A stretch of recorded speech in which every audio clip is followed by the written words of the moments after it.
Riku loves playing rugby with his older brother in the afternoon. His passing even surpasses high school students, which leads them to victory every time. Moreover, his older brother is proud to have Riku pass him the ball. Still, it doesn't make Riku shy from giving compliments. He praises his brother for getting past the defenders and winning the game. The two brothers hope to play in the Rugby World Championship and win the cup. But years later, Riku finds himself in history class instead of the rugby pitch. The teacher explains the different kinds of ancient Egyptian scriptures that transferred knowledge through generations. The Egyptians created the pyramids and other miracles using these. However, soon, the teacher notices that Riku isn't on Earth, let alone his class. The poor man is forced to yell to catch Riku's attention.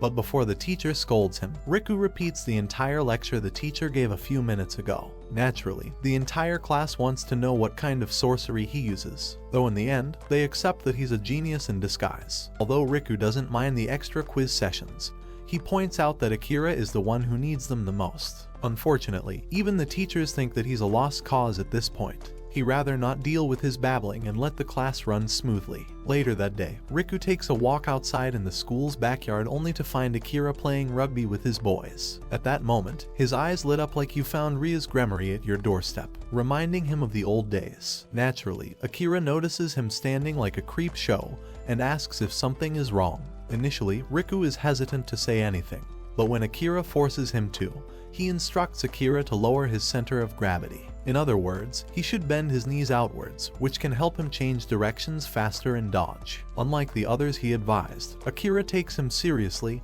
and applies the changes. The following day, Riku goes to his usual spot for lunch to enjoy it in peace. However, Akira suddenly shows up out of nowhere to thank him for yesterday. As always, Riku tells him that it was nothing and hopes he'll leave before his lunch gets cold. But unfortunately, Akira doesn't plan on leaving unless Riku gives him more tips and tricks to improve his game. After giving it a brief thought, the genius reminds Akira that there are various people at their school who'll be happy to coach him. He just wants to be alone and eat his lunch. Yet, Akira claims that he has a hunch about Riku, and his intuition about such things is always right. In the end, Riku realizes that Akira isn't going to leave without an answer, and so, he stands up and decides to take his lunch elsewhere. But before that, he tells Akira his rugby playing days are over. Yet, despite his clear intentions, Akira insists on learning rugby from him. He continues to disrupt Riku's lunchtime every day for an entire month. Eventually, the genius has no place left to hide and eat his lunch peacefully. He then asks Akira why he's so persistent with learning rugby. Unexpectedly, he wants to play someone in a match and win, but as things stand, his skill is far from perfect. Hearing this, Riku agrees to coach him for one match only. They plan to meet at the court during the following lunch break. However, things don't turn out how he imagined as Akira challenges their entire high school team to a 2-on-7 match. Riku reminds him that their deal was to coach him from the sidelines. Aside from that, his rugby playing days are over. Hearing this makes everyone laugh and throw taunts at him. However, Riku doesn't stand for his insult. He accepts the challenge to show them that he's the best player in their school. The club manager reminds Riku that rugby is a tactical sport. He claims that even having one man down is a huge disadvantage, and they are playing against 5 more players. It will be impossible for them to cross a castle wall or score a goal. Yet, despite the odds stacked against him, Riku is confident they can score a goal without losing possession. As the match begins, he carries the ball to the team's castle wall. Just as the team manager predicted, he can't go through the wall. However, Riku claims when there isn't a way through, you just go over the wall. He kicks the ball towards the goal but knows that Akira will take the pass. Riku perfectly predicted what would happen on the field, and just like he envisioned, Akira takes the ball and runs past the defenders to score. Suddenly, the captain of the team Tori arrives on the scene and scolds his team members for ruining the practice schedule. Luckily, Riku explains the situation before he goes ballistic on everyone. Eventually, they realize the genius quit rugby because of his build. Still, the captain emphasizes that his skills are beyond anything they've ever seen. However, Riku claims that all of those things are in the past. Everyone notices that Riku is just lying to himself, yet none of them have the balls to say anything. Akira, however, is built different. He confronts Riku the very next day and asks him to join the team. Naturally, he immediately declines the offer and tells Akira to never mention it again. However, Akira the athleticism for brains claims that Riku hasn't given up on rugby. He still fights left inside him yet act like he doesn't care. All of this triggers his anger that Riku had been inside for years. He reveals that rugby was everything at one point in his life. He studied it theoretically for days without end and mastered every technique in the book. On top of that, he can judge and foresee the outcome on the pitch. However, one day his body stopped growing. At first it didn't affect his game, but as children his age started to grow, they started beating him. In the end, he had no choice but to give up on rugby. However, Akira thinks that he still has the pride to fight for his dreams. This finally convinces him to join the team and share his tactics. Yet, he reminds Akira that he can't achieve his dream of becoming the best player in the world without him. He wants him to listen and play like he says. Unfortunately, Akira reveals that he doesn't fight this way. He will play as he wants. However, Riku promises to prove that tactics is better than athleticism. He also declares that he will put Akira on a leash. However, the entire team isn't as enthusiastic about him joining the team. They fear that a scrawny-looking dude will make them look bad. Still, not all are skeptical. Some are just happy to have a genius like Riku on their side. Though, Akira thought he wouldn't show up for his first day of practice. But unexpectedly, Riku desperately wants to put a leash on his playing style. He knows that Akira can be a top player if he just uses his head. Yet, this is easier said than done, as Akira doesn't listen to a word Riku says on the field. After the practice match, Riku asks why Akira charged down a line filled without considering the defenders. However, he doesn't have the slightest clue of what went wrong. He claims there was an opening down that line and hence he took it. Riku loses his shit over his ignorance and tells him that there was an overload. In such scenarios, passing is the better option, but Akira thinks otherwise. He should consider the other team baiting him into going down an open line for a counter-attack. In the end, they start arguing like two idiots, not realizing that their opposite energies have a bad effect on their teammates. Eventually, Valentine approaches the two hotheads and asks them to stop. However, Riku hasn't been introduced to the team yet, so he thinks some random guy is trying to cosplay in the middle of practice. But Valentine reveals that he's a team member and his motto is to enjoy and excite. He then wonders why the two of them are fighting like two girls on their periods, to which Riku answers that Akira is playing without thinking about tactics or his team. Despite this, Valentine thinks that Akira can manage on his own because he's the most athletic in their team. Hell, he hasn't even beaten him once in a one-on-one situation. But mentioning this prompts to try again one more time. As the challenge is about to start, Tomomi reveals that Valentine joined the club because of Akira. He is pretty new at rugby, but for some reason wants to surpass Akira's skill level. Unexpectedly, his skills are not bad at all. Yet each time Valentine tries to grab Akira, he just breaks free and makes the goal. The demonstrations helped Riku realize an important point of this team's game. However, both Akira and Valentine refuse to acknowledge the importance of tactics. This is something that keeps Riku occupied even at lunch breaks. Still, Tomomi tries to cheer him up, claiming Akira tends to act on instincts rather than tactics. Riku understands that his methods have worked so far against Valentine and other low-level teams, but relying on his intuition won't help him win against tougher opponents. They use a mix of tactics and instincts, making their playstyle truly unpredictable. On top of that, Akira doesn't take note of his surroundings and charges right into any openings he finds. This will become a huge problem, as the other teams will use this against him. In an attempt to change the topic, Tomomi mentions that Valentine is also athletic like Akira. For a moment, he thought Valentine was going to win. Riku agrees that Valentine has a similar build to Akira. Personally, he can't believe that he just started playing rugby. However, he too doesn't prioritize tactics and charges blindly. Suddenly, Valentine takes a seat beside them to reveal that Akira was raised on the mountains by his grandfather, who was a hunter. Going up the down steep paths, hunting animals was their daily routine. That is the reason Akira has such athleticism. In all honesty, he played all kinds of sports, and usually no one could lay a finger on him. However, upon seeing Akira, Valentine immediately knew that he was different from the rest. He plays one-on-one matches with him every day but has never won even once. That aside, he can't see tactics winning over athleticism. However, Riku claims that tactics can defeat athleticism by a mile, and he will prove it to them. Once they are back on the field, Riku and Akira start fighting over their differences. The team thinks that their daily squabbles are getting old, forcing Tori to interfere. Later, the team hits the public bath to relax their muscles, but Tori uses this time to beat some sense into his juniors. He is at the point where strangling Riku and Akira is not out of the question. Yet, Riku still insists that Akira is the one who starts the fight. Unfortunately, this triggers another fight between the two, forcing Tori to stop them once again. After everyone leaves, Tomomi reminds Riku that baths were meant to relax them. However, this one just exhausted them even more. Still, he doesn't believe that Riku is wrong, especially after he beat their team 2-on-7. Although he thinks that Akira needs to understand the importance of tactics with personal experience. And for that to happen, he is willing to do anything. His words light as a bulb in Riku. He decides to stir up a plan that will prove that tactics are better than athleticism. For the next 5 days, Riku lets Akira play as he wants and focuses on training Tomomi. Eventually, the team starts worrying about Riku's secret plan. But Tori is excited to see what he'll cook up. Aside from that, they need to fill up the fly ball position before the upcoming tournaments. And as things stand, Riku is their best option to maintain their reputation as a member of the Big Three. After their 5th day of practice, Riku challenges Akira to a one-on-one match. He wants to beat the lesson into him. The rules of the match are simple. If Akira loses possession of the ball or falls, then it proves that tactics are superior to raw strength. However, if he gets past and scores a point, then their argument will be done. The twist of this tale is that Akira will be facing Tomomi instead of him. As the match begins, both players charge straight into one another. Valentine thinks that this is a bad idea, as he could never defeat him in a straight clash. However, Riku told Tomomi that Akira will aim for a sidestep at the last moment. Whenever he turns, his shoulder raises in that direction. This tells Tomomi that Akira is going right. Still, his speed is far from enough to catch up to the beast. Unexpectedly, Akira saw this would happen, and told Tomomi to go for a low tackle.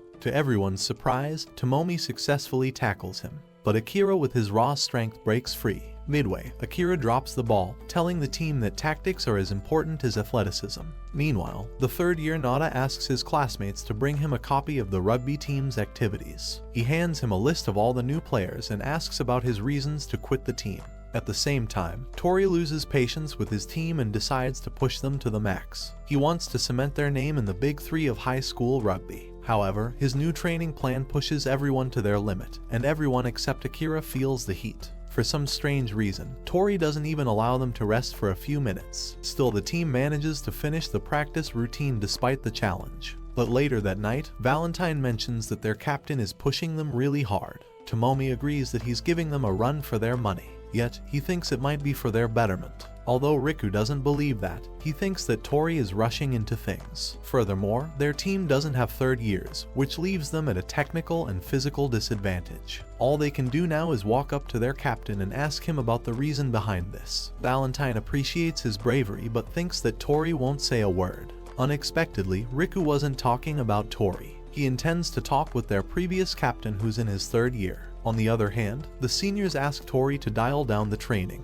Otherwise, the newbies will start to quit. Initially, Tori acts as he doesn't care about the deadweight. Plus, he wants to live up to the previous captain's expectations who chose him as his successor. But despite all of that, the two of them convince Tori that pushing this hard will only hurt himself. And once he realizes this, Tori asks his friends to train their new talents, as they will help the team become stronger. The following morning, Akira and Riku visit Nada in the 3rd year classroom. Unexpectedly, he and Akira go way back, as they attended the same middle school. Not only that, Nada was the one who convinced Akira to play the game. After their brief chat, Riku introduces himself and asks his reasons for quitting the team. Unexpectedly, he pushed himself too hard against the No-1 team in the domestic league during the last winter. His knee got injured and the doctors told him he could never play again. Although Nada can use his leg for daily life activities, playing rugby again would be suicidal. However, despite his explanation, Akira can't believe that he's quitting without a fight. His smile is another thing that pisses him off. But thankfully, Riku takes him away before Akira creates a scene.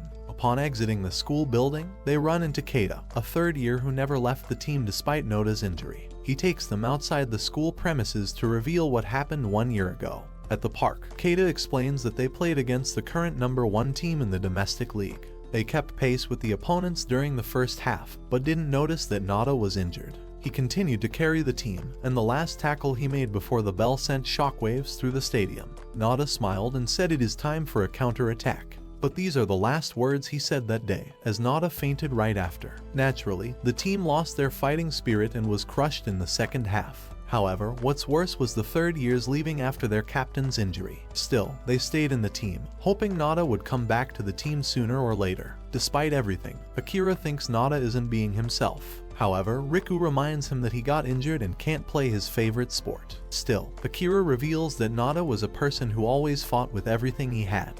He never let an injury stop him from trying to win, and he sure wasn't someone who accepted defeat with a smile. Hearing his side of the story helps Riku understand what Nada truly feels. But right now, they can't afford to look at the past. At the end of their daily practice, Riku asks Tori to gather everyone at the bath tonight for an important announcement. Everyone expects to hear something good, as they left important work for the meeting. But Riku drops a bombshell, revealing he scheduled a game with their arch-nemesis. While everyone is speechless, Tori loses himself in anger and asks if their team is a joke to him. In all honesty, Riku believes that he and this are one and the same. He knows the pain of losing a game that becomes a lifetime wound. He wasn't athletic enough to win despite his tactical mind, and it forced him to quit. However, Riku thinks their loss during last year has become a wound that isn't healing. It will continue to get infected if they don't treat it, and the only cure is for them to win. Tori is willing to accept his argument. However, he wants to know the reasons behind his decision to challenge the high school team.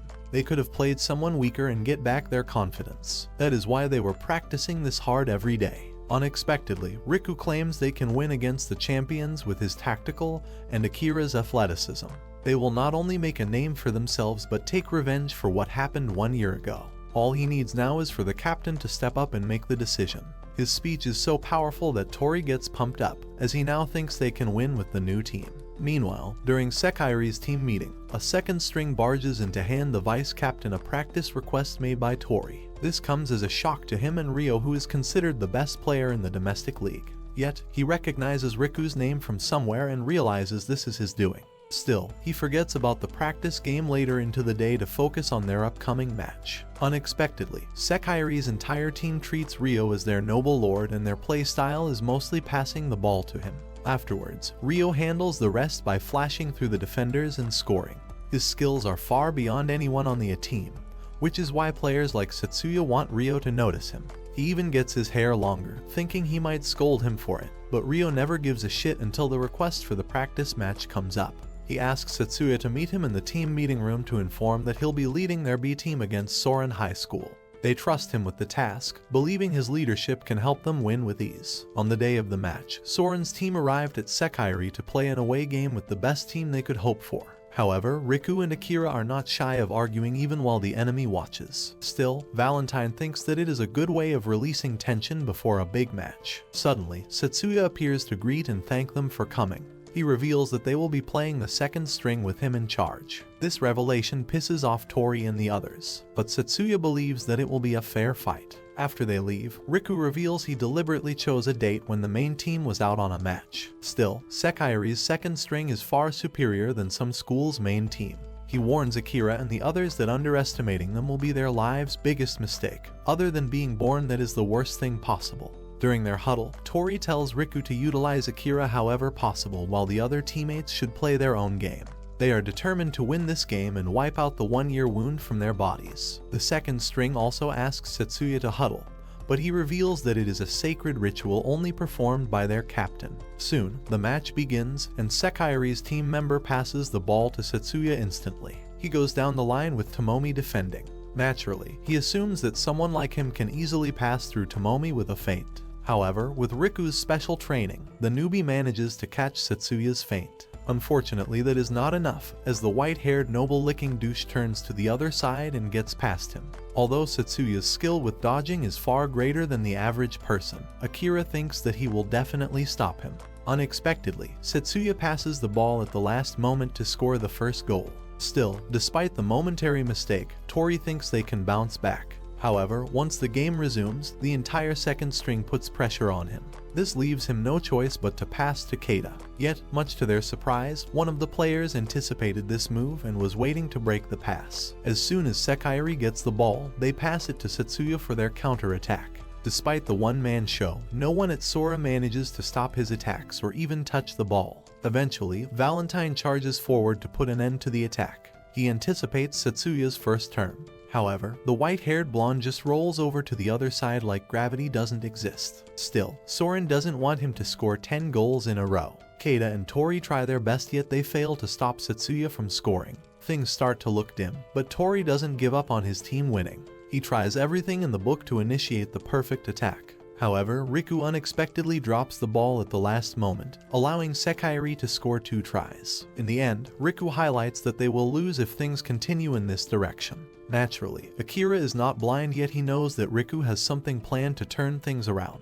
At that moment, the two of them decide to work together and change the tide of the game. While everyone is going back to their dressing rooms, Setsuya recalls that Ryo was hyping up Riku before their match. He thought that he had the capability to defeat their second string, which is why Ryo chose him to be the lead. However, as of this moment, he has found nothing interesting about Soren High. Before the second half begins, Akira and Riku go over their training earlier that week. They wanted to sync up their Riku's controlled shooting with Akira's charge. However, unlike their first attempt against Soren's team, Akira finds it difficult to catch the ball. He even tries slowing down, but the result is the same. Eventually, Tori and the others approach Riku and inform that Akira can't keep up with complicated tactics. He has always been the one to charge ahead without thinking. Unexpectedly, this sparks an idea in Riku's mind, forcing the others to join the training as well. This time around, Akira focuses on defeating his opponents and catches the ball without a problem.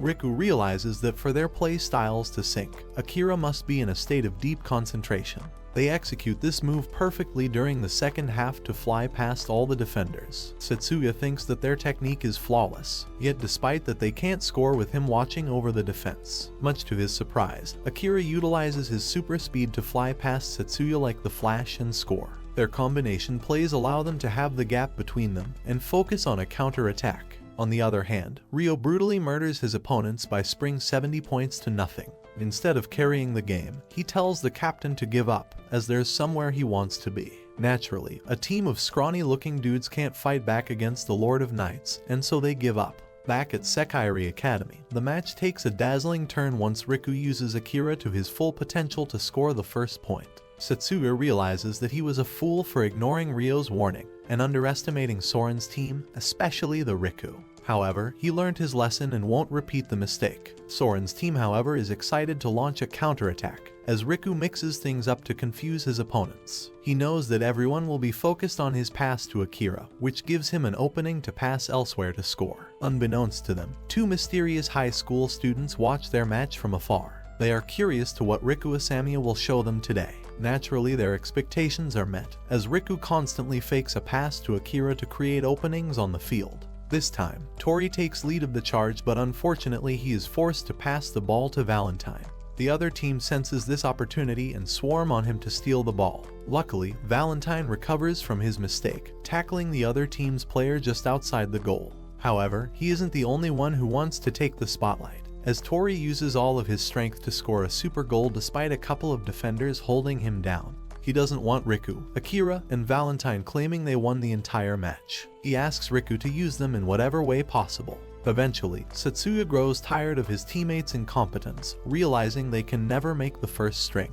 He takes things into his hands and solo runs the entire field. Valentine tries to stop his run, but once again Setsuya changes direction to avoid his tackle. This gives the opening to score with ease. With a 5-point difference, Riku realizes they are still one step short from dominating their opponents. Riku realizes their key to victory is crushing the other team's spirit in a one-on-one duel. He asks Akira to beat Setsuya and get past him. However, if he loses, it would mean game over for them. This is something that Riku mentioned during their training for the match. He told everyone that winning won't do them any good. They need to crush the other team's spirit if possible. And Akira waited for Riku to give him the green signal all along. As the match begins, Soren's entire team focuses on clearing the way for Akira's charge. Setsuya, on the other hand, decides he'll give it his all to impress his lord, the captain of their team. Soon, the two aces stand in front of each other. Akira, despite everything Riku taught him, charges straight at Setsuya without a care in the world. His bad habit of raising his shoulder in the direction he's going to sidestep gives his position away easily. This allows Setsuya to catch up to him and tackle from the side. He thinks that the match is won, but unexpectedly, Akira breaks free from his grip with little to zero effort and scores the goal. From that point onward, Riku utilizes everyone's strength, allowing the seniors to take their revenge. Their tackling game is also as powerful as scoring, hence they don't allow Sekairi to score a single point in the second half. Eventually, Soren leads the match with 21 to 12 points. Suddenly, the captain of Sekairi and the top high school rugby player named Ryo Asamiya, also known as the Crimson King, shows up on the field. He realizes that the match is over, but still, He wants to play and display the difference in their skill level before the match ends. While stepping onto the field, he predicts that Setsuya underestimated his opponents again, which landed him in this mess. This is a bad habit, and Ryo hoped that he would learn his lesson from the match. Once the referee blows his whistle, Sekai's team passes the ball to their captain for one last goal. He ran past everyone without a moment's hesitation. However, Akira doesn't want to let him off the hook that easily. He has waited 1 year to put Ryo in his place. As the duel begins, Ryo swiftly glides past Akira. Yet, the blondie doesn't allow him to escape. He quickly closes the gap, allowing Riku to come and assist him. He predicted that Akira would buy the perfect moment to tackle his opponent. But unexpectedly, Ryo saw the same future, and with his athleticism paired with tactics, he runs past Riku like he is nothing. Yet, despite displaying the skill difference between them, Ryo notices that Soren's spirit isn't broken. After the match ends, everyone shakes hands with each other to show their sportsmanship. But Ryo uses this moment to remind his little brother that rugby is not a path that's open to him. This reminds him of the moment he got injured in middle school and ruins his drive back home.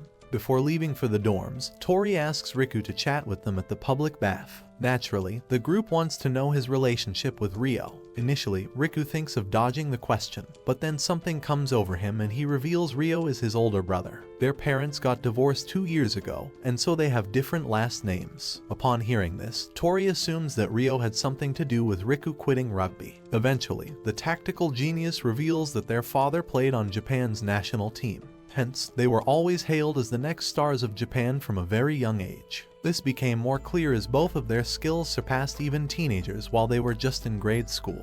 However, later on, Ryo grew taller and physically strong while he remained short and frail. Initially, Riku managed to win with his tactical mindset, but over time, the players he once defeated were wiping the floor with him. Then one day, a tackle injured his right knee. Thankfully, the injury wasn't severe enough to end his career. But still, Ryo told him to quit as his body wasn't fit for rugby. And honestly, he never intended to take up rugby once again, as he thought his peak as a player was over. However, at the moment his reasons for quitting don't matter. All he wants to do is beat Ryo and prove him wrong.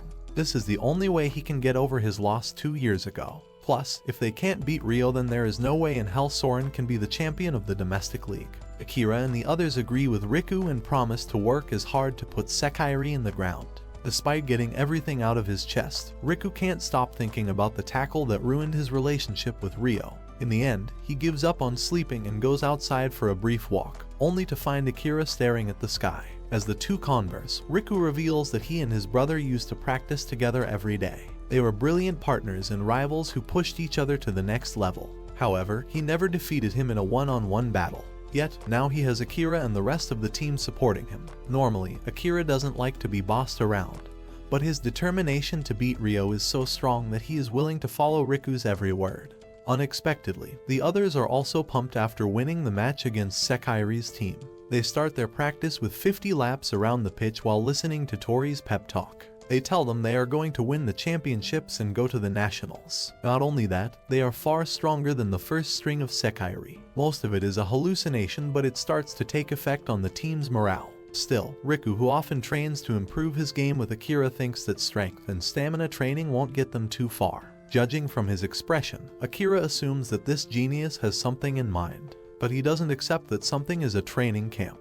Although everyone thought that the training camp will have special training regimens, Riku tells them to repeat the same things they were doing back in school. Their team focuses on improving their core's strength and tackling power. During this time, Akira asks Riku about the reason behind the training camp if he wasn't going to change their training.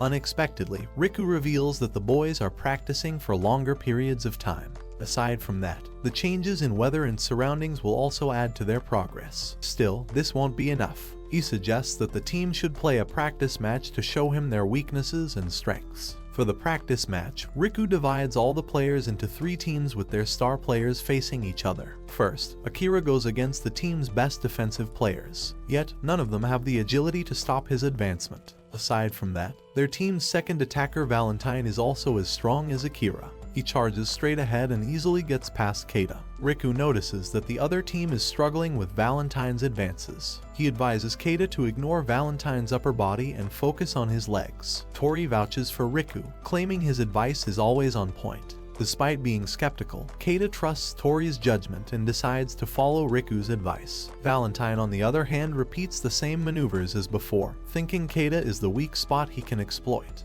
This time, however, Keita focuses on Valentine's legs, which are a dead giveaway of his next move. Not only he tackles Valentine and saves the point, but Keita thanks Riku for his advice. Valentine, though, feels that Riku is unfair as he gave advice to everyone but him. After hearing him cry for a while, Riku reveals that Valentine's unnecessary movements on the field give the opponent enough time to react. They can either tackle or get past him quite easily. In the end, he shouldn't entire body, but just his head in the opposite direction of where he enters to go. Unknown to them, Akira secretly listens to this advice and decides to apply it to his game. Little by little, Riku pinpoints everyone's weakness to focus on a training that works best for them. And on the last day of camp, Tori reveals that Riku is in charge of selecting the starting line for the upcoming tournament. Riku chooses Keita, Valentine, and Tomomi as their team's front line. Their job is to steal possession from the other team and initiate new tactics whenever Riku is on the field. Unexpectedly, Tomomi is the center of their three-man combo, as he's been learning Riku's strategy ever since he came back on the team. The captain will be the backbone connecting the front line with the back end. He will switch positions and play styles according to the situation. Meanwhile, he and Akira will start off from the back. Their goal is close to each other to initiate new tactical attacks. Still, there is one more position on the board and Riku doesn't know who to choose for it. Unexpectedly, Tori claims that he will talk to Nada and ask him to return to the team. The others immediately disagree with his plan, but Tori reveals that he has something to discuss with their former captain. And at last Tori delivers his final speech, reminding everyone that Sekiri isn't the only one they should look out for. There is Shikuniyama, the last member of the Big Three, alongside with other strong opponents. They can't afford to slack off and must work their butts off to win. Meanwhile, as this is happening, Shikuniyama's team defeats a random NPC team in a practice match. Yet their spirits remain unbroken, as they hope to win against them in the tournament. A few other teams with strong players also play practice matches to get in the groove. They don't want to end up with sore muscles after their first match. Back at Soren, Tori and his guys finally muster up the courage to enter Nada's classroom. Once the four of them head to the rooftop, Tori reveals that their team defeated Sekiri's second string in a match. For some reason, Nada doesn't reveal he was there watching, but claims he heard the news from someone else. Tori remembers that he was overjoyed once the referee blew his whistle, and he wants to feel that again with Nada by their side. He eventually cuts to the chase and asks him to return to the team. The former captain, however, claims that adding a third year to the team right before the tournament will disrupt the team's balance. Aside from that, his leg injury will raise performance issues, bringing down the whole team. Still, Tori refuses to take no for an answer and reveals there is a trio of promising first years who are very tough to handle. One's gender is very questionable, while the other is a toxic masculine who used to hunt. As for the last one, he is a manipulative narcissist who likes to control everything. But even he couldn't decide the person fit to play number 8. Tori bows his head and begs for him to return as there isn't a better number 8 in the entire school. Nada calmly walks to the other side of the fence, and for a moment I thought he was going to jump.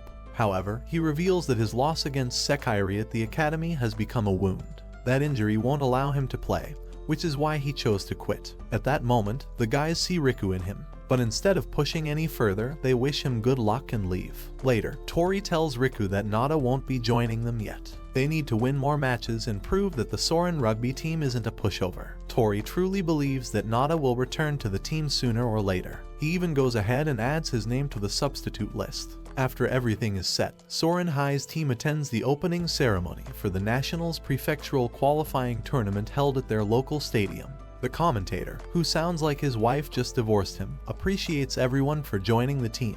He also mentions that the weather is bright and sunny. However, the climate down where everybody is standing is similar to hell. Everyone, especially Akira, is eager to play the other teams and turn their hopes and despairs. Out of everyone, they want to meet the Crimson King in a fight to prove that their way of rugby is superior to his. After the boring lecture, Riku and Akira head down to the hallways for information regarding their next opponents. Unexpectedly, before worrying about Sekiri, they will have to face Shikuniyama in the semi-finals. And as a member of the Big Three, their team won't be easy to deal with. But as always, Akira is ready to take on whoever stands in his way. Suddenly, a member of Shikuniyama passes beside them, and his aura is enough to scare the shit out of Riku and Akira. However, before they can contemplate what just happened, Tori arrives and tells them to eat before their match. He advises them to eat something light. However, Akira argues that he won't get enough energy with one rice ball. During this time, Valentine asks Tori about their opponents. He didn't even care to read the messages Tori sent them in Discord. At first, the captain is dumbfounded at how irresponsible a man can be. But then, he gives up and reveals that their opponent is Aizawa High School. Just as he mentions this name, the captain of Heizawa's team Yoshinaga approaches them to talk shit about the Big Three. He claims that Tori and the others are happy to see Nada and the other 3 years leave, since they got an opportunity to play instead of them. His statements literally boil Tori's blood from the inside out, but Keita stops him from picking a fight. Instead, he tells the captain of the other team to mind his own business. However, Tori doesn't calm down even after he leaves quietly. He wants to walk up to the Heizawa team and knock his teeth out. The others also think that what their captain did was unjust. This just pours fire on the gas, prompting Tori to take action. However, Riku tells them to hold their shit together. He believes that they will shut everyone's mouth by winning the game. Naturally, everyone in the arena believes their title as one of the Big Three is nothing without Nada, and so they should prove them wrong. Plus, if they play the way Riku told them, winning is as inevitable as Thanos. Hearing this, Tori calms down and reminds everyone they have gotten much better due to their training camp. Moments before the match begins, Riku reminds Akira of the time when he was charging at Setsuya and passed the ball to score from the other side. He tells Akira to copy Sekiri's first attack to take Heizawa by surprise. Akira likes his strategy for the first time and decides to follow it. As the match begins, Tori passes the ball behind to reach Akira. He then carries the ball and dashes down the center. Naturally, Yoshinaga thinks that Soren High is filled with rookies that have zero experience on the field. He sends his defenders to storm Akira and assumes that he fell. However, soon, Akira breaks free like a wolf escaping its cage and continues his dash. Eventually, Yoshinaga takes matters into his own hands to stop Akira. This is the moment when Riku told him to pass the ball. Unfortunately, Akira changes his mind at the last second and decides to go on a solo run. He pushes Yoshinaga away like a cockroach and scores a goal. At that moment, Riku comes over, saying he could have passed the ball. But Akira claims that his job was to make the opponent shit their pants. Riku agrees that his plan was a success. Now, the enemy is so scared, they will focus all of their manpower on Akira. Once the pieces fall into place, Riku's plan creates opportunities for Keita and the others to score with ease. Despite everything, Yoshinaga doesn't lose the confidence to win. He thinks that their counterattack can still turn things around. However, Valentine appears out of nowhere to intercept a pass and steal position.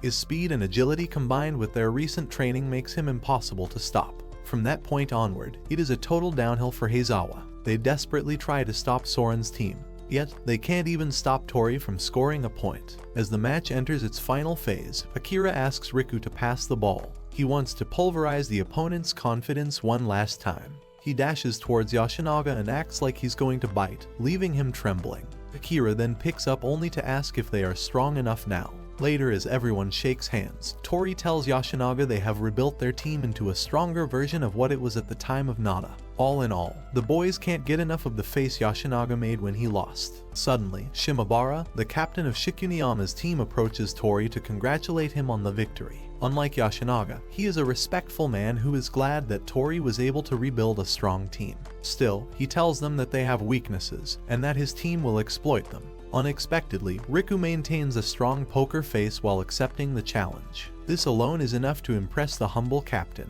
Ultimately, the boys decide to freshen up and watch Shikuniyama's match. Along the way, Akira bumps into Tenkawa from Kinesaki High. He was the one who walked past them in the hallways and gave them chills. Just a nudge from him is enough to shake Akira's core, which leaves him and Riku shocked. But instead of picking a fight, the man apologizes for not seeing him and leaves. Upon entering the stadium, the boys learn that Shikuniyama is playing against Kinesaki. Tori and the others are sure that Shimabara will play at his best, especially since it is his last tournament. They don't believe that Kinesaki has the vibe that can defeat one of the Big Three. However, Akira and Riku notice that Tenkawa is not an ordinary player. As the match begins, Shimabara uses advanced tactics similar to Riku's to pass the ball around the field. He doesn't give the opponent a chance to think. This allows his team to score the first point with ease. The first goal tells Tenkawa that their opponents are not playing around. He approaches Rindo to ask about his opinion on the game.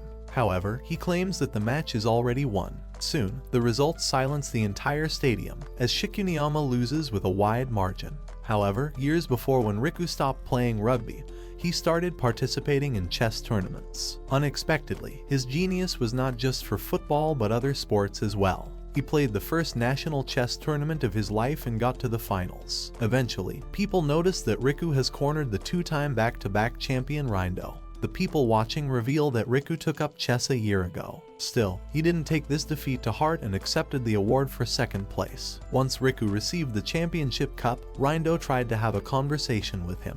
He mentioned that his game was over the top. Unfortunately, at that time, Riku was in a dark place. He stopped socializing with others, and so, he responded with one word before leaving. This marks the start of a rival Riku never knew existed. Back in the present, the entire stadium watches in disbelief as Shimabara falls to the ground in defeat. Kinesaki started the game with brute force, but Shikuniyama countered their every move. This is why everyone calls Shimabara a tactical genius, much like Riku and Ryo. Yet, despite this, they couldn't gain a sizable lead, allowing Kinesaki to turn things around in the second half. What's crazy is that Tenkawa alone scored all the goals for his team.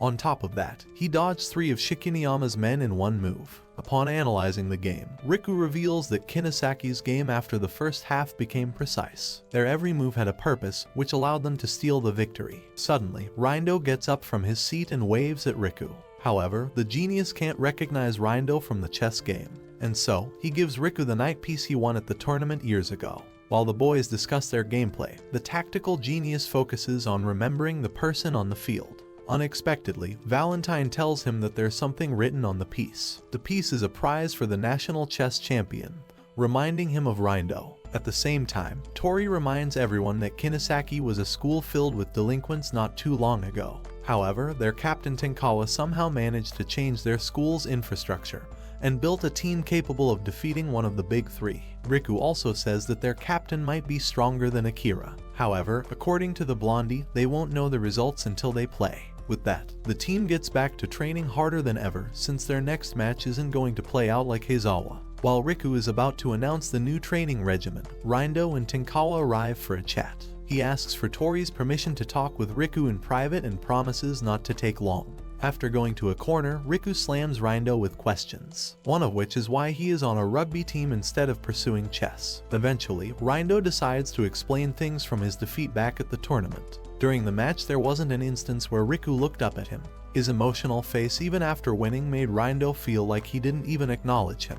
This hurt him more than losing the championship. Still, Rindo hoped that he would defeat him sooner or later. However, after a little while, Riku vanished from the world of chess forever. He looked everywhere and ultimately learned that Riku Asamiya was the son of Japan's rugby legend. He also learned that Riku's knee injury and physical shortcomings was the reason he quit playing rugby. But unfortunately, chess could never replace his favorite sport, and that is why Riku lost his emotions. Much to Riku's surprise, Rindo hails him as a god who once died after losing everything he loved but eventually resurrected himself to play rugby again. Before, Rindo couldn't beat him in chess. However, now he's interested in seeing what Riku is really capable of. After hearing all that, Riku tells him that he isn't a god to be worshipped. Still, if he intends to stand in his way, then he'll show no mercy. And unexpectedly, this is the exact thing Rindo is looking for. He wants to beat Riku with the fire inside his eyes and soul. Suddenly, Tomomi comes to Riku and reveals that Akira is creating a scene. He immediately goes back to the practice ground, only to learn that Akira is challenging Tenkawa to a one-on-one duel. Tori keeps on telling him to step aside and stay quiet. However, Akira has never listened to anyone. Rindo, on the other hand, is fine with Soren revealing their ace's ability right before a match. So, he tells Tenkawa to accept the challenge despite him not wanting to. Meanwhile, Riku reminds Akira that giving their next opponent a chance to measure his strength is the stupidest thing he's ever heard. Still, he insists that one match won't reveal too much. Eventually, Tori tells him that he can play one match. He knows that Akira won't listen to them anyway. The rules of the game are simple. Akira will win if he can run past Tenkawa and score. He will naturally lose if Tenkawa successfully tackles Akira. As the match begins, the look in both players' eyes change. They are like hunters waiting for their prey to make a move. Akira dashes forward and feints a sidestep to Tenkawa's right, but in reality he intends to use the wide area on the left. Unexpectedly, Tenkawa had deliberately left that space open for Akira to take the bait. Once the hook is set, he stops the blondie with one arm and shocks everyone. However, Akira doesn't lose heart over this loss. He is excited that there is prey for him worth hunting. Later in their dorms, Valentine and Tomomi asks Akira if he can beat Tenkawa in an actual match. Naturally, the hunter is confident that his prey will come eventually. They love his optimism, but Riku claims he will have to develop tactics to counter Tenkawa's abnormal strength. But they will need Akira to step up his game. They plan to defeat them in the semi-finals and reach the final stage to fight with Sekirei. Yet, despite the team spirit, Riku can't help not think about his conversation with Rindo and their upcoming match. Akira feels the same way, and so he joins Riku on the rooftop. He reminds Riku that Rindo hasn't beaten him in chess. However, the genius claims that chess and rugby are two different things. This time around he needs both physical and mental strength to win the game. This is when Akira reminds him of their promise at the rooftop, where both players sworn to be in each other's corners at all time. In the end, the two of them decide they will prove that Akira's athleticism and Riku's mental genius can surpass everyone. Minutes before the match, Tori reminds everyone that the semi-finals is another bus stop for them. Their main goal is to become champions to participate in the upcoming National Rugby Tournament. However, Akira is laser sharp on defeating Tenkawa in a one-on-one duel. Still, Riku reminds them that they have to overcome Rindo's tactical genius, which is far worse than Tenkawa's strength. Soon, the referee calls them over for the coin toss. Unexpectedly, both players tell the referee they do not need it, since Riku predicts that Rindo wants them to take the kickoff and leave the ends to him. The team huddles one last time before the match begins, reminding everyone that their sights are set on the goal. They repeat their high school anthem and motto to provide that extra spark of motivation. Rindo finds their ritual interesting and asks Tenkawa to do the same. Eventually, he gathers everyone around, claiming they are the Kinisaki leopards who don't show any mercy to the prey while hunting. As the match begins, Kinisaki's team passes the ball in their own half. Valentine, however, takes advantage of this to intercept the pass and steal possession. He then uses his swift movements to dodge the opponent and score with ease. Soren's focus on Valentine tells Rindo that he's their knight, and quite frankly, he thinks Riku's found a great use for him. He also knows that Riku wants to seize a sizable lead in the first half, thinking Kinisaki will begin their counterattack during the second half. Unfortunately, Rindo expected all of this to happen and thus created countermeasures for Riku's every move. Ultimately, Tenkawa is forced to step out from his position to stop Valentine's advances. Keita warns him not to engage in a strength battle, but Valentine believes that speed is what matters most. He feints a sidestep to his right and goes outside the left to pass him. Unfortunately, Tenkawa uses his arm to drag and throw Valentine on the ground like he's cotton candy. The rest of Soren's team is shocked and wondering if Tenkawa is even human. But in reality, his entire team is almost as strong as him. They push back Soren's entire team in a deadlock. During this time, Kinisaki's team members pass the ball to Tenkawa, knowing he'll score. Valentine, however, senses he's on the move and grabs him from behind. Yet his strength is nowhere near to stop him. Tenkawa then smashes Soren's entire team in a solo run to level the score. Eventually, Riku realizes they can't beat Tenkawa or the other members with brute strength. He tells everyone to follow his first tactics by the book. As the match resumes, Riku acts as if he's going to pass the ball to Valentine, drawing all of Kinisaki's attention on him. He uses this opening to pass the ball to Akira and tell him to take it to the goal. Rindo notices that Riku thinks they cannot stop Akira and Valentine's attack at the same time, but he claims he can stop his moves by predicting them beforehand. Soon, Akira and Tenkawa stand face to face, but instead of fighting, he passes the ball to Keita, allowing him to score. Tenkawa finds it strange that Akira would back off from a fight. However, the blondie promises they will fight in the match and he will tackle him. But naturally, Tenkawa doesn't believe that Akira has the strength to put him in the ground. With that exchange, the first half of the match ends with Soren in the lead by one try. Yet, Rindo isn't the least bit worried, as he knows his team is made for playing in the second half. Not only that, he asks his face in the hole to play in the second half and teach Soren what they are made of. Riku, on the other hand, also noticed the change, and decided to change their plans for the second half. Once the match resumes, the new guy tells Tenkawa that he's going to win his captainship back from him. But for now, he is going to have fun with the other team. Soren's team passes the ball to Tomomi as he's their lead into new tactics. After running halfway, he intends to pass the ball back to Valentine. However, the new guy slams into him from the side and elbows Tomomi in the ribs. The referee doesn't notice a foul, but Valentine calls him out on it. Still, the man refuses to take the blame and acts oblivious to what had happened. Unexpectedly, even Tenkawa doesn't like his dirty tactics. However, Rindo emphasizes that they need him to win. He has waited years for this moment, and would do anything to cross the finish line. This reminds Tenkawa of the day Rindo showed up in the rugby team's dressing room unannounced. He wanted to join the team not as a player but as their manager. However, the violent son of a gun refused to take his help. Yet, Rindo pushed him to get violent, claiming he will join the team one way or another. Eventually, Tenkawa stops his teammate from throwing a punch and asks Rindo about his plans. Despite the room filled with 6-foot men, he told Tenkawa that he'll gladly take the beating if it meant he can join the team and defeat Riku now that he's taken up rugby again. Back in the present, Riku suggests they should keep the ball moving and avoid any contact with the new guy or Tenkawa. This way, they can score without giving away their strategy. Riku acts like he's going to pass the ball to his right but instead gives it to Keita on the left. Naturally, the new guy senses their plan and immediately tackles him. However, to everyone's surprise, Riku signals everyone on his team to form a maul behind Keita. This forces Tenkawa and the others to do the same.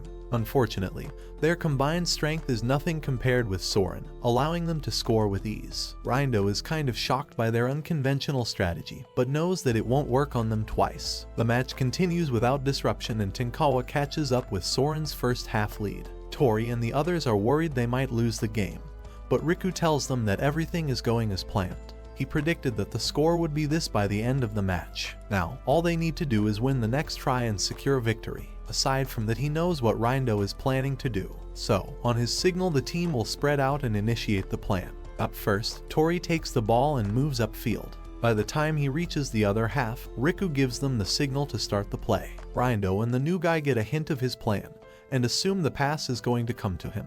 After Tori leaves the ball with Tomomi, he gets into position to pass it forward. Everyone's eyes are on the pass to Riku, but unexpectedly, the ball goes past him and lands in Akira's hand.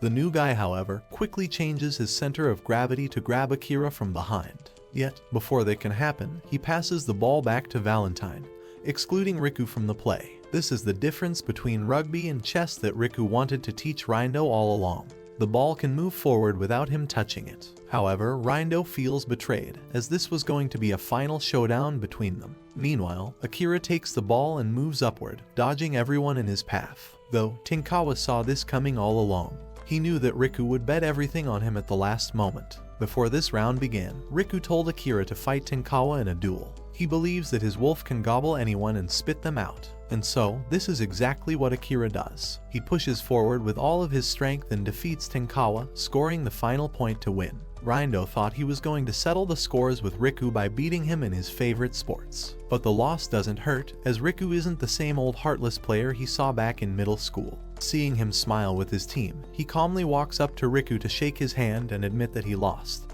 But unlike before, Riku acknowledges that his opponent was very difficult to deal with. Unexpectedly, Rindo asks him to meet him near the park on his day off. The following morning, he and Akira visit the park where Rindo and Tenkawa were supposed to meet them. Once they find each other, Rindo reveals he wanted to warn him about his match with Sekairi. During their match yesterday, he didn't employ one tactics, but Sekairi is going to exploit their weakness. Still, he didn't want to make them anxious but warned them to stay cautious. Naturally, Riku knows what Rindo is talking about. He even claims he will create the perfect tactic for their play.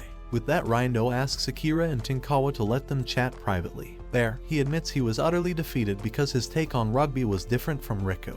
He looked at his teammates as pawns and nothing more. However, Riku believed in his team to make the final point and bring home the victory. For Riku, this is what makes the game more interesting than chess. They have teammates who won't follow their input all the time, and so they just have to trust them with things. This is something that Akira taught him. Now, Rindo feels the same way, as Tenkawa showed him to trust his teammates. Aside from that, Rindo wanted to ask about his last play during yesterday's game. Everyone knows that Riku's physical shortcomings forced him to develop his tactics. However, in the last play, he gave up his greatest weapon and hoped that Akira would win the game. Despite trusting his teammates, this was a move that forced him to give up control at the last moment. He wants to know how he managed to make that decision in a single second. Naturally, Riku agrees with everything Rindo mentioned, as his last play was a do-or-die situation. But honestly, he doesn't even know why or how he gave up control to bet on Akira at the last moment. This is something that left him surprised as well. However, he will try and not make a habit out of it. Upon hearing this, Rindo laughs like crazy, realizing that Riku is a far superior player he can ever buy. On the other hand, Tenkawa can't stomach his loss against Akira, as it was the first time someone defeated him in a contest of strength. But Akira knows that losing is the motivator for a sportsman. Until now, Tenkawa didn't know that the burning ache for revenge can push a man to extreme limits. The two of them soon fist bump, promising to meet each other on the field and win. Once the boys return, Rindo reveals he's going to be on the field from this point onward, and they are going to beat Soren the next time they play. However, Riku and Akira don't back down from the challenge as well. As they leave, Tenkawa notices that Rindo is worried about Riku playing against Sekairi. Yet, all they can do is support them from afar. While returning to the dorms, Akira notices Riku is anxious about the match. He asks what tactics he is going to employ during the match against his brother. However, Riku tells him to focus on his physical strength and leave the rest to him. Suddenly, they come across Nada playing with a couple of high schoolers on the riverbank.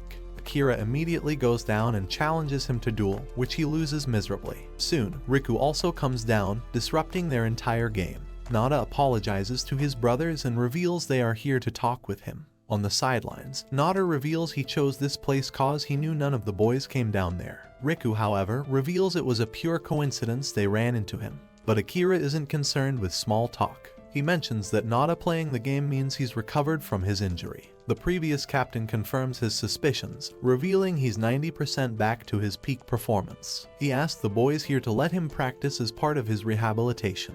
Naturally, after seeing him play, Akira wants him to return to the team to help them play against Sekairi in the finals. However, Nada claims that his presence in the team nearly destroyed Tori and others. Akira doesn't understand what he means, but Riku knows the secret behind Nada's refusal. In the end, Nada opens up about the time he became the rugby team's captain.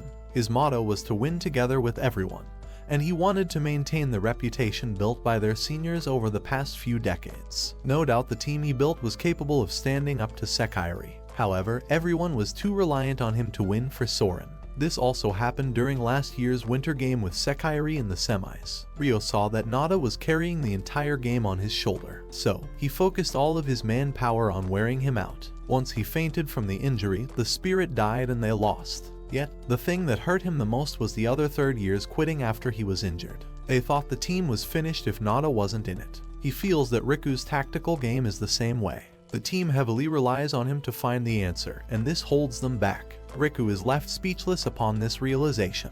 However, Akira reminds Nada that there are more players like him on the field. He and Valentine will do whatever they want despite Riku's instruction. In the end, Riku forgets about Nada coming back to the team, but asks him to watch their game. Meanwhile, as this is happening, the students at Sekairi play their final practice match before the finals. They ensure that everyone is at the top of their game, and as always their kicks, passes, and most importantly the Crimson Knight himself are in top-notch condition. Afterwards, he gathers the main team inside to remind them they need to crush their opponents with all of their might. Still, some of the players feel like fighting his younger brother will be a difficult thing.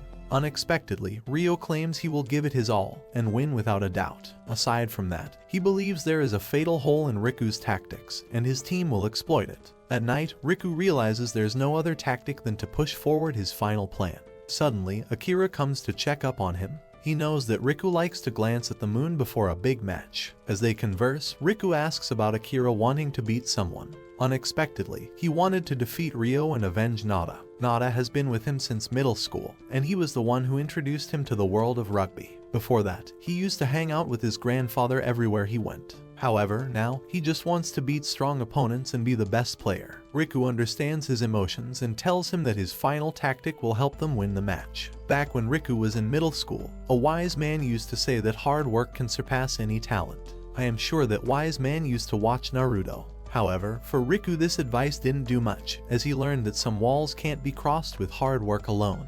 He got tackled due to a lack of speed and physical strength. The injury left him devastated, but he still had hope to play again.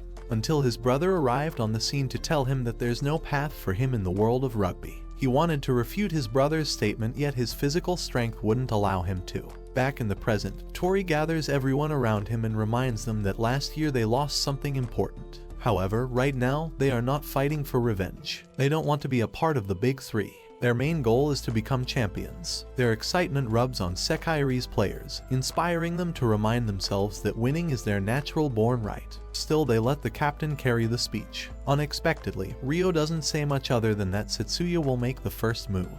Aside from that, he repeats his motto, asking the entire team to crush their opponent's spirits. Right before the match, Ryo tells Riku that he heard about his achievements in the chess world, but he doesn't understand why his younger brother stopped playing. With his usual poker face, Riku reveals that winning at chess was boring. Plus, Akira reminded him that defeating him in rugby was the only way to make Ryo eat his words. As the match begins, Sekai's team follows Ryo's plan and passes the ball to Setsuya for a surprise attack. Unexpectedly, Ryo moves out of the corner and asks him for the ball. He reveals that his plan is to test Riku's resolve and if what he said was true. Once he starts moving towards the goal, Keita is the first one to try and stop him. Yet, Ryo swiftly dodges him, claiming he's too slow. He even runs past Valentine without an issue to prove that Soren's team is nothing.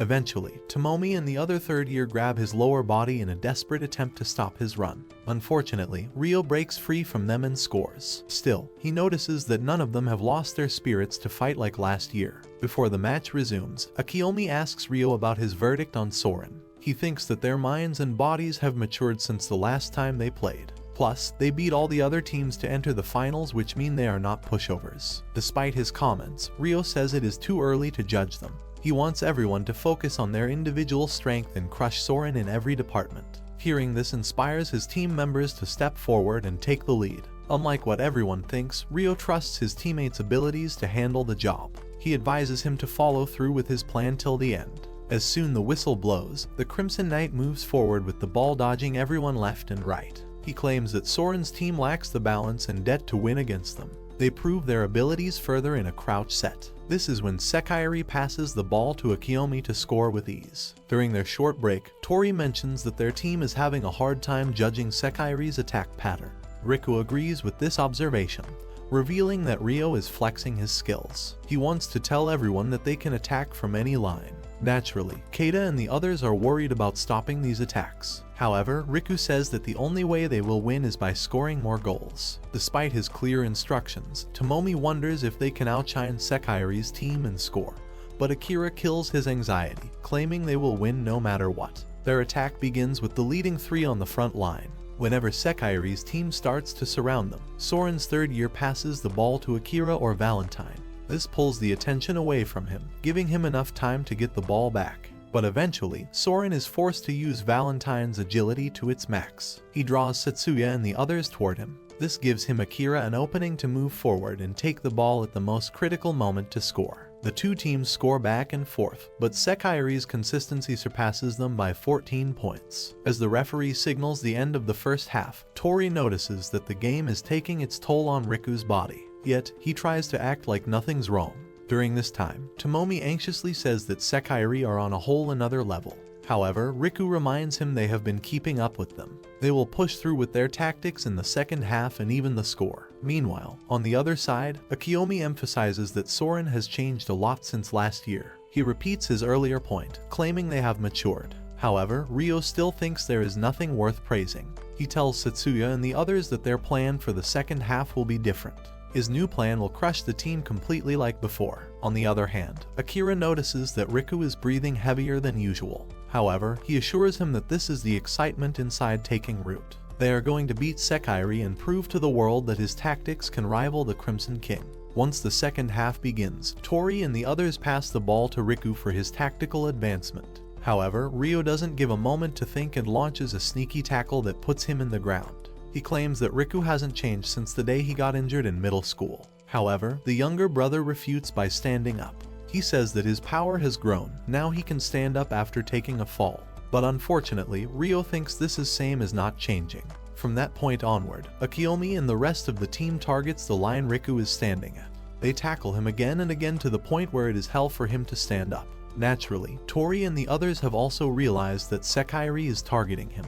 However, Riku thinks this is a good thing. Now, they know what the other team is thinking, and can counter their strategy with ease. However, Tori doesn't agree with his plan, as he knows Riku would need to take Sekai's beating. Unexpectedly, Akira claims that everything is going as Riku planned. so they can rest assured and prepare for the victory dance. But eventually, Riku's stamina starts to deplete. Tori reminds him that he won't see the end of the match in his condition. However, Riku insists that he can take the punishment. This tactic is something that Rindo knew would work against Soren. However, he wanted to defeat Riku in a tactical battle. Still, despite the physical strain on his body, Tenkawa thinks that getting beaten down isn't helping the team. However, Rindo thinks the opposite. He believes that Sekairi being too focused on Riku has allowed Soren to catch up. Now, the only thing that matters is how much beating Riku can take. Once the match resumes, Ryo tackles Riku with his might, which causes him to faint. While Riku is in Wonderland, he dreams about his brother leaving him alone in the darkness. He always knew that his physical abilities could not surpass Ryo. However, now he's got friends like Akira who put their trust in him and vice versa. This will allow them to beat Ryo and Sekairi to become the champions. After he wakes up, the members not on the field ask how he's doing. However, all Riku cares about is the game.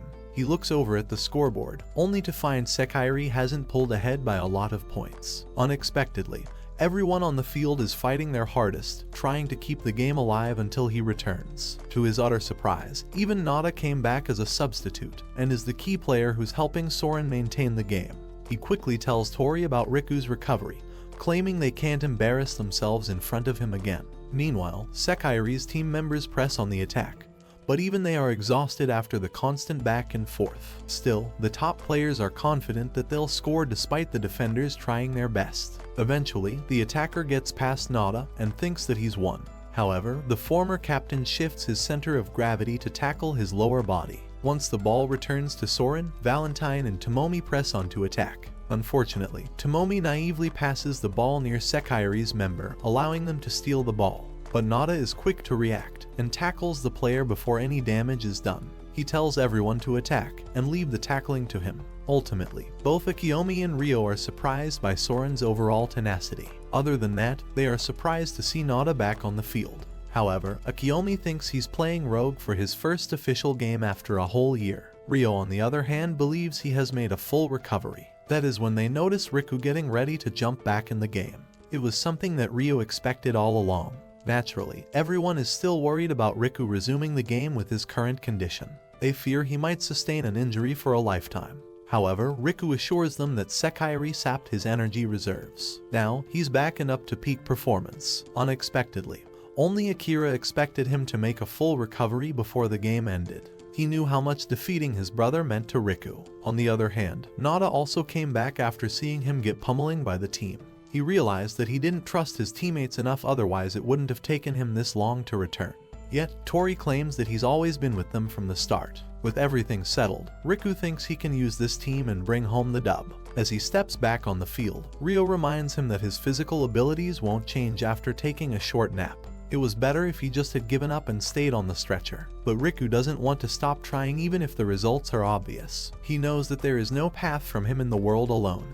But that doesn't mean he'll stop pursuing it. Hearing his words puts a fire in Ryo's belly, forcing him to prove that his strength is superior to everyone on Soren's team. He even passed Nada and Akira at the same time to score. Before the match continues, Setsuya and the others ask if they should continue targeting Riku. However, Rei claims they need to score as much as possible. They shouldn't leave any openings and crush their opponents. During this time, Setsuya and Akiyomi suggest they should target their number 8 Nada, but Ryo disagrees, saying they should focus on winning with dignity. After the game resumes, Setsuya is the first one to take the ball upfield. He dodges all of Soren's players until Akira comes into play. Despite wanting to settle their previous scores, Setsuya is forced to obey Ryo's order and pass. This allows Sekairi to move the ball forward without an issue.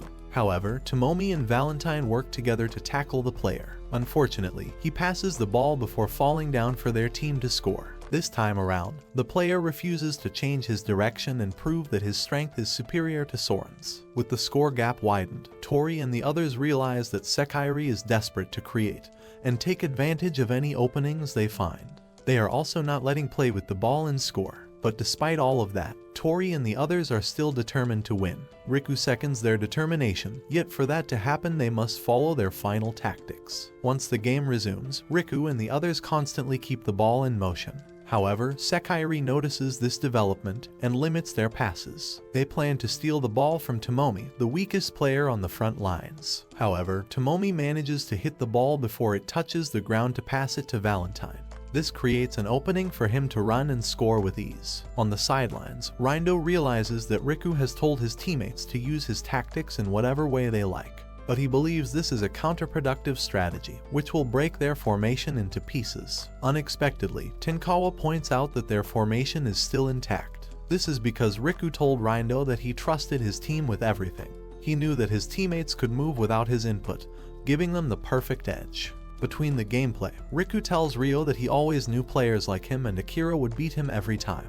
There was truly a time when there was no path open for him in rugby. However, during that time Riku was all alone. Now, he has friends who surpass him and pave the way for a brighter future. In the last play, Riku bet everything on his face and passes the ball to Akira.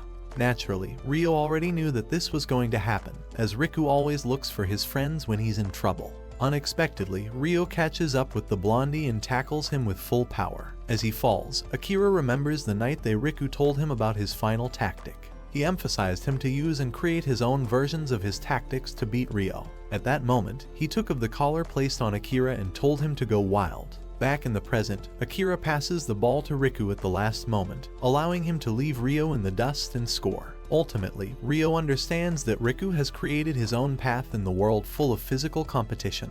He advises him to follow through with his plan and see it to end. Years later, Akira, Riku, and Ryo, the best players of Japan, unite under the same uniform to play against Australia and spread their name throughout the world. That's it for today, my fellow men of culture. Like and subscribe the channel for more plot-filled recaps.